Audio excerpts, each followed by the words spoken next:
Good Saturday morning to everybody, and welcome to HyperFit MD radio show, where we talk all age management, along with Dr. Charles and Francesca Guglin. I'm Gary Byron. Hey, gang, how are you this morning? Good. Good. Nice to see you. We're good. How was your week? Great. Yeah. Yep. It's we've been busy, really busy. Are you busier in the summer, or does that make no difference? It's pretty consistent. Yeah, they're. I would think so. Yeah, there are times when things get slow, and then we get nervous. You know? Winter. It's usually winter. Yeah, winter. Right. But we get busy right about the time of year when we want to. Like for instance, we always say at the beginning of summer, from now on, we're taking all summer. We're going to take Friday afternoons off, and then Friday 5 o'clock, 6 o'clock rolls around, and we say, We're off now. yeah. You're Well, still now she's scheduling it off. But before it was like, okay, we're going to take Friday off, and we'd still be working till dark. So I know a question that last week I thought of, and it didn't dawn. I didn't think of it again until after we had already left the airwaves. But is there a day of the week? And since you just mentioned Friday, so you try to schedule Friday off, it just reminded me. So I'm glad you did that. Is there a day of the week that's busier than others that people prefer to make their meetings, their appointments with you? Like, is it Monday mornings, or is it, is there a day or time of day that, or does it makes no difference? I mean, if people are busy during the week, we do offer them Saturday morning. And if somebody wants to come in late, I give them Monday evening. Like, I'll book an appointment at 5 for them. Yeah. Because we don't really mind staying late on Monday. yeah, a lot of practices will choose one day of the week where they'll work until like 8 o'clock, but we're pretty lax about those kinds of things. I have a piano lesson on Tuesday afternoons, and that is sacrosanct. You do? Yeah, I do. So The other question to kind of piggyback up on that, and then we'll get to today's topic is, and I know I asked you this once again, but it was so long ago. Is there one particular issue, male or female, that the majority of people seek your consult about? it's usually weight loss, although we don't do weight loss per se. Yeah, you're not a weight loss clinic. We're per not a se, weight loss clinic at all. But the leading complaint it's a cluster of complaints. For men, it is they're going to the gym and they're just not getting anywhere. Erectile dysfunction. Those two things we hear from men the most. Women. For women, and for everybody, it's Insomnia. sleep. Yeah. Insomnia and can't lose weight. Yeah. All right, so this isn't somebody where a 25-year-old is going to come and see you, as opposed to somebody who's 45 years old. Now we see some younger people because we're kind of a functional medicine practice, and occasionally we'll see somebody who's been every place else and they're not getting any satisfaction. They wind up in our office. Usually it's somebody who's convinced they have something that they don't really have. Don't we all do that? Yeah. Stay the hell off WebMD, man, because that thing's had me dying It's every the time. worst. I know it is It's the the worst. worst, yeah. Oh, no, I've got the kiss of death. I can stay off that. And believe it or not, there's a subset of younger men in their 30s, 20s and 30s who abuse anabolic steroids. A lot of them are ex-football players in high school and college who are just not making any testosterone. We have a small group of men in our practice, young men in our practice, who abuse their bodies early enough to have ruined a few things. We have those kinds of kids. Can you also. reverse that or no? Well, you can help them with it. Yeah, you can't if the testicles are not working anymore. You can whip them a little bit and get using human chorionic gonadotropin, something we can talk about, which actually stimulates your testicles to make more testosterone. But if that doesn't work, then they have to go on testosterone replacement therapy. But also thyroid is a big. Yeah, thyroid's a big issue. thing. Yeah, people come in fatigue. Yeah, that was one neither of us mentioned. Fatigue is a huge one. Young and in young women too. Really? Yeah, in yeah. young women? Yeah, yeah. Wow. And brain fog. The older people, we all hear about brain fog. I have to do all my work in the morning because in the afternoon my brain's just not working for me. That kind of stuff. But isn't that more normal? Or won't we all have brain fog from time to time? I don't mean daily, but I mean, oh, man. No, what's the concept of more normal? I'm not sure about that. All right, all right. Good point. Touche. Yeah. But brain fog is... Well, I think, yeah, right. I mean, the whole thing, how many times have you walked into a room and forgotten why you went in there, okay? Grocery store. Exactly. I mean, that's not dementia. That is lack of focus, and I tell people that all the time. I mean, there are certain things that we do every single day without even thinking. Most of our day we go through without even thinking about what we're doing, and so we lose focus on the moment to moment, and that's why you walked into the room and forgot what it is you walked in there for, because you said, I need to go and pick up my wallet. I know it's on the dining room table. You get to the dining room and your brain has already made a circuit and has already thought about 4 different things and is on the 5th thing before you get in there. And that's why you forget why you went in there, because your legs walked you there, but your brain is totally someplace else. And that is more a lack of focus. In our practice, we talk about mindfulness a lot, because lack of mindfulness drives us crazy. We should do a whole show on that sometime. I didn't even think about that, Last week we talked about menopause. And I promised, this is more like a part 2. This is a continuation from last week's show, that we would concentrate this week on andropause, which is perhaps the male equivalency of when women go through menopause. Sure. And we did something unique, though, last week, because I know we've talked about this in the past, but not necessarily from this perspective. Let's look at andropause like we did last week with menopause from a patient presentations perspective. Sure. So last week we dealt with Jane Doe, who was a school teacher in her early 40s, if I remember, or 45, maybe mid-40s. Let's look at John Doe, okay? And take it from here. Aged. Gary Doe. Gary Doe. Boy, I wonder who that could be. You know? Okay, so John. Sure, whatever. Yeah, John's a cop. Okay. We see a fair amount of police officers in our practice. And a fair amount of teachers? Is that too? Yeah, you're right, Is that exactly. Right? Yeah, sure. Okay. Yeah, John's a cop. John depends on his body to keep him safe on a fairly routine basis. So he spends a lot of time in the gym. He's married. He's got a couple of kids. How old? He's 45. Let's say he's 50. Okay. Let's say he's 50. He goes to the gym 3 times a week, and he's been eating about the same, like all men do. He still eats the way he did when he was 28. Uh-oh. Okay, I know like we all do, right? Yeah. And lately he's noticed several things. Lately he's noticed that even though he is going to the gym and he's trying to progress, we talk about training in our practice. We talk about not being static in terms of what you do. You need to progress, otherwise you don't build muscle and you don't get where you want to go. So he's been trying to walk the walk in that regard, but he's not getting anywhere. He's not building any muscle. In fact, he's feeling weaker. He's not filling his uniform the way he used to. He used to fill his uniform on top with a little bit of lax shirt tail on the bottom, but now he's filling his uniform in the bottom, and he's got some room in his shoulders, and it's really bugging the hell out of him. So his body composition is changing. His body habitus is changing. He's noticed that, apropos what we were talking about, he's noticed that when he does his paperwork, he loses focus, and he just can't. He hates it anyway, but he used to be able to get it done. It's not really working for him, that part of it anymore. He and his wife.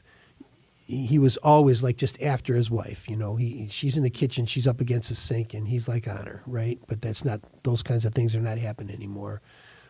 He just doesn't have the libido that he had in the past. And on top of it, when they are together, when they are being intimate, he's noticing that his erections are softer and sometimes they're just not lasting the way they used to. So that kind of cluster of things. So he is going through andropause. Andropause. What is andropause? It is similar to menopause, but it is not the same, because a woman typically goes through menopause in a year to 3 years, somewhere in that range. It can drag out for a while. But men go through andropause. It takes us a long time. It takes us 15 years. During those periods of time, basically the testosterone levels and our blood levels of testosterone basically slowly drop off over time.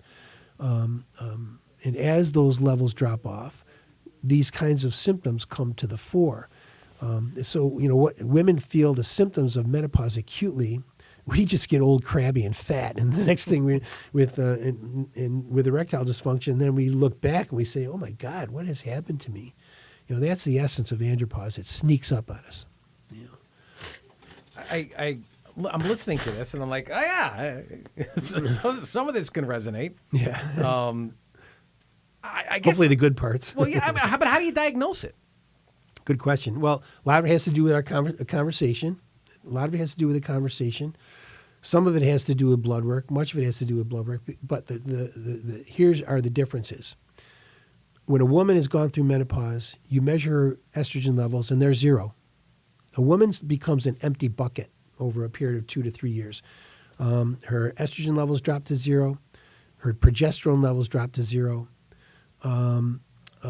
They make testosterone in their adrenals, so they do make testosterone, but the levels of testosterone drop off in women also.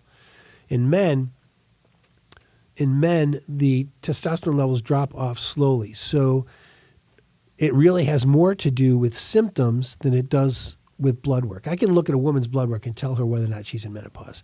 In man, it's a little bit different because as these levels drop off slowly, we get the symptoms. They mount on us over time. It's like I said, it kind of sneaks up on us. So the blood work really doesn't mean as much as the interview means, okay? What a man is going through in his life means a lot more than just the blood levels because what is considered normal? A man will you'll go to your doc, okay, and you'll say, I want my testosterone levels measured, thank you. And he'll go, you don't need that done. And you say, it's going to be normal. And you say, well, come on, doc, just measure my numbers. And you say, okay. Now, he'll always tell you what your total testosterone is, which is virtually a meaningless number. There is a molecule called sex hormone binding globulin, which carries testosterone around. And the levels of sex hormone binding globulin from man to man are extremely variable. So one man may have a total testosterone of 400, a high sex hormone binding globulin, and a very low free testosterone. Another man can have a total of 400, a very low sex hormone binding globulin, and a free testosterone of, let's say, 10 or 11. So that total number is virtually meaningless.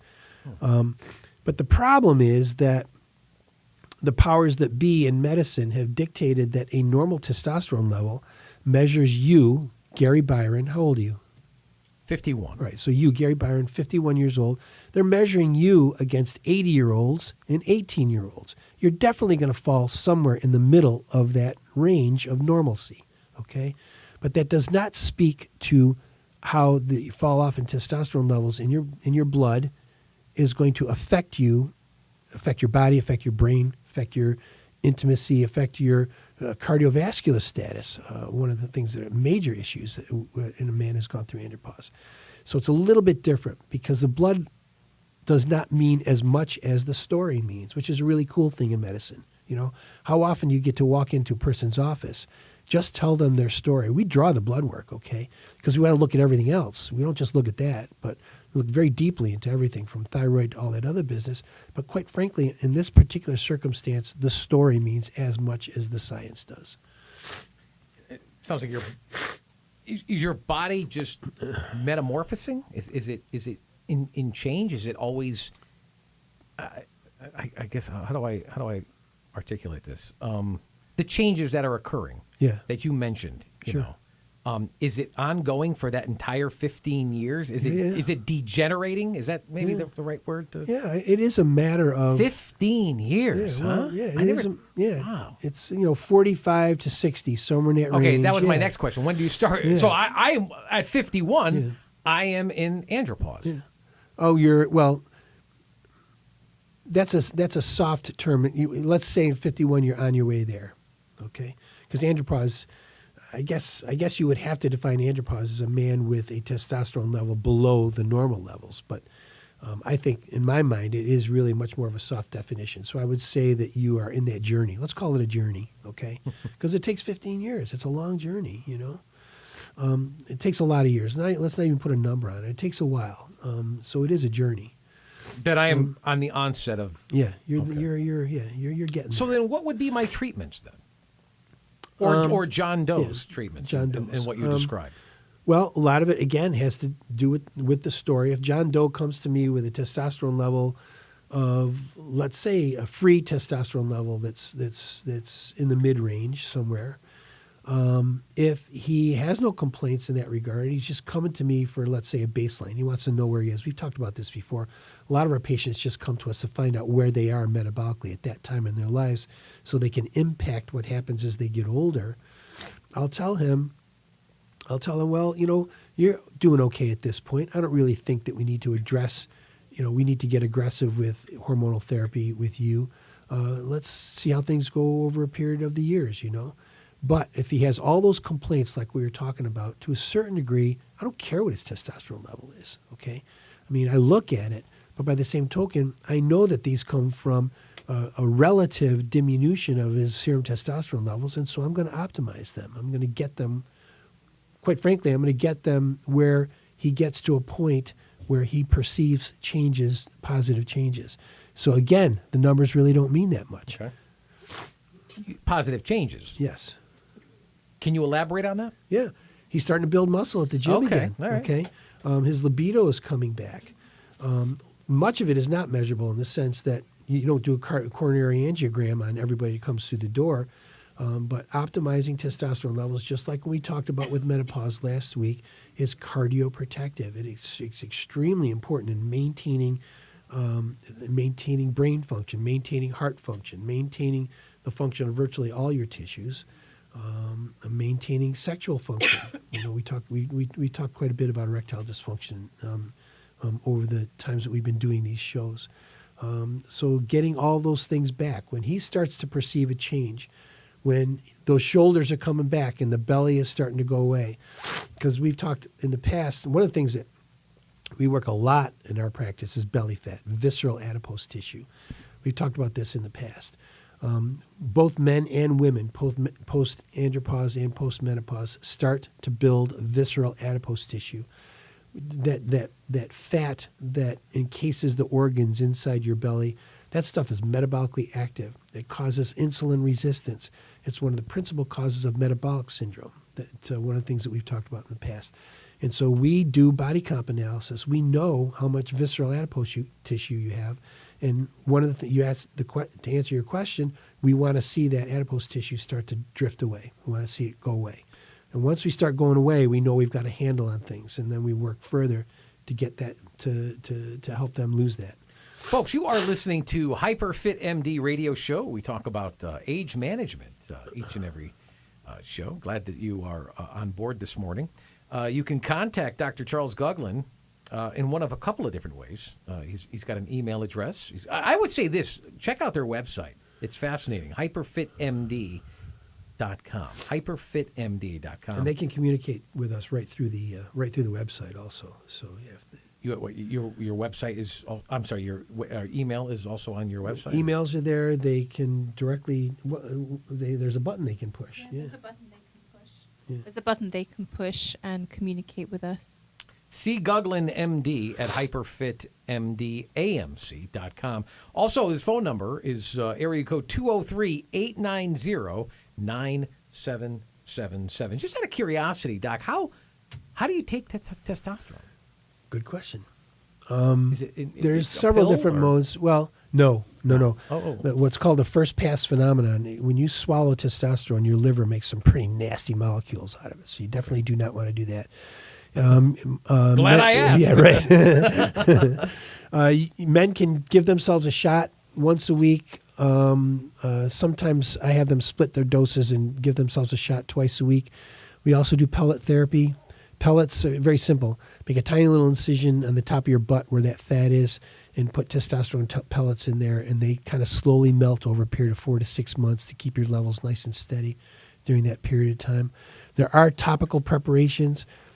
It's very difficult to get your blood levels up to where I want them with topical preparations. So some of the older guys in the practice, we have quite a few guys in their 70s, where they come to me with zero testosterone and are suffering as a result of that. Those guys, we just want to get their levels up to a reasonable level, and those guys, topical testosterone is a good way to go. I'm just out of curiosity, going back to John, our example that we've been using. Would he need to take testosterone for life? Well, good question again. Or do you stop? Do you stop at some point? No. Once you start, I tell this. It's not a life sentence. You can stop at any point. But then you start to. We talked about osteopenia last week, and we talked about muscle mass. Men lose 10% of their muscle mass every 10 years or so while they're in andropause, and so you just start that process over again when you stop. Go ahead. And men also lose bone density. Yeah, we do too, huh? Yeah. Oh, yeah. But you're never screened for it. They are in our practice. All the men get screened for bone mineral what you density. want Yeah, everybody does. Because there's no pill for it, you never hear about it. How would you diagnose though andropause? I come in. I mean, I know you ask a lot of questions. Right. Okay. And I like hearing that you spend more time with the story, the backstory. Yeah. Tell me why you're here. Tell me what you're feeling. You're saying, okay, so you got a 51-year-old male comes in, talks to you about, man, I'm feeling fatigued. I go to the gym. It's not like when I went to the gym before. Now it seems like I got to do twice the amount of work in order to achieve half of the results, Mm-hmm. I don't know. I guess take me through your process of diagnosing andropause. We don't necessarily diagnose andropause. We, in a sense of, you can tell a woman you have definitely gone through menopause. In men, it's such a slow process. The diagnosis of it really has to do with the numbers that we've already talked about. We look at their testosterone levels. We look at their free testosterone levels. We look at their sex hormone binding globulin. We look at prolactin, another story altogether, which in men can high prolactin levels in men can push their testosterone levels down to zero. So we look deeply into the hormones, but a lot of it has to do, again, I hesitate to keep making a circle here, but a lot of it has to do with their system of complaints and the kinds of changes that have occurred to them over the years and their run up to come into the office, and what their goals are. Virtually everybody comes to our practice with a series of goals. I want to sleep better. I want to have better sex. I want to lose fat. Blah blah blah.